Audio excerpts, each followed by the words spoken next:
माननीय प्रधानमंत्री श्री नरेंद्र मोदी जी, मेरा नाम दिव्यम नेगी है। मैं उत्तराखंड प्रदेश के टिहरी गढ़वाल जिले के नई टिहरी शहर के पीजी कॉलेज के बीए का छात्र हूँ। मैं आपको निम्न प्रकार के मुद्दे सजेस्ट करना चाहूँगा, जो आपको 15 अगस्त की बेला पर लाल किले के में खड़े होकर जनता के सामने स्पष्ट करने चाहिए कि इन मुद्दों पर आपकी आगे की रणनीति क्या है। जैसे कि वर्तमान में आपको ज्ञात होगा कि उत्तराखंड प्रदेश के उत्तरकाशी और बिहार और उत्तर प्रदेश के काशी में बाढ़ जैसे हालात हो रखे हैं, और ऋषिकेश और कई थराली में आपदा के कारण जो परिस्थिति बनी उस पर, और कई बार बिहार और उत्तर प्रदेश के कई राज्य और अन्य हिमाचल जैसे राज्यों में भी परिस्थिति बाढ़ की हो जाती है। तो इस पर आपकी क्या रणनीति होगी, और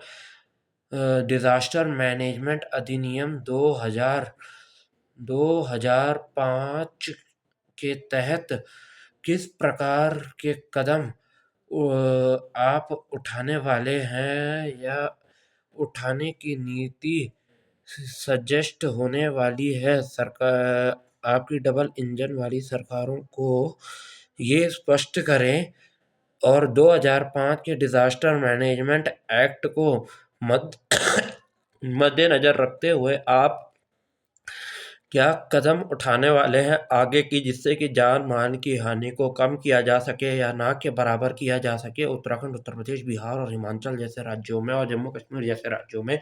और साथ में वर्तमान में एसएससी के एग्ज़ामों में और कई प्रदेशों के छोटे-छोटे स्तरों के एग्ज़ामों में धांधली या नकल के केसेस पाए जाते हैं। तो इसके लिए नकल विरोधी कानून के अलावा बीजेपी की डबल इंजन सरकार और बीजेपी की केंद्र सरकार आगे क्या कड़े कदम उठाने वाली है कि ऐसे चीज़ों को रोका जा सके और युवाओं के भविष्य को बचाया जा सके। क्योंकि मैं भी अभी वर्तमान में बीए का छात्र हूँ, तो मैं आपसे ये जानकारी चाहूँगा कि आगे आप ऐसे नकल विरोधी चीज़ों को रोकने के लिए क्या कदम उठाने वाले हैं, और अपनी डबल इंजन सरकार के अधिकारियों से क्या कहने वाले हैं 15 अगस्त की बेला पर। और तीसरा सबसे मुख्य, और अब आपने एनईपी 2020 तो लागू कर दी, पर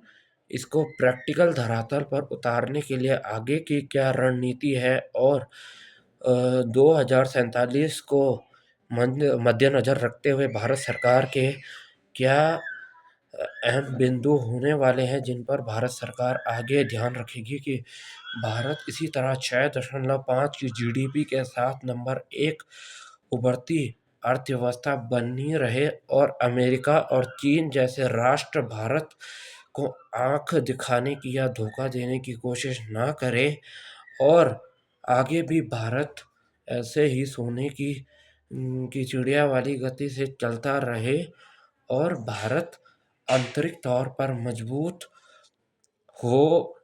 इसके लिए आपने क्या कदम उठाए हैं या उठाने जा रहे हैं, इसके कुछ छोटे से बेसिक फॉर्मेट में, ज़्यादा संदर्भ में नहीं, पर छोटी चीज़ें बताएँ, और इकोनॉमिक के फॉर्मेट में जो बयान राहुल गांधी जी ने दिए हैं, उनके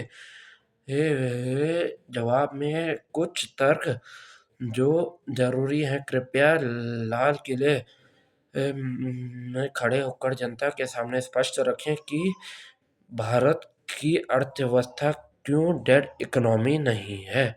धन्यवाद। मेरा नाम दिव्यम नेगी है। मैं टिहरी गढ़वाल, उत्तराखंड प्रदेश के नए टिहरी शहर का रहने वाला हूँ। धन्यवाद। माननीय प्रधानमंत्री नरेंद्र मोदी जी।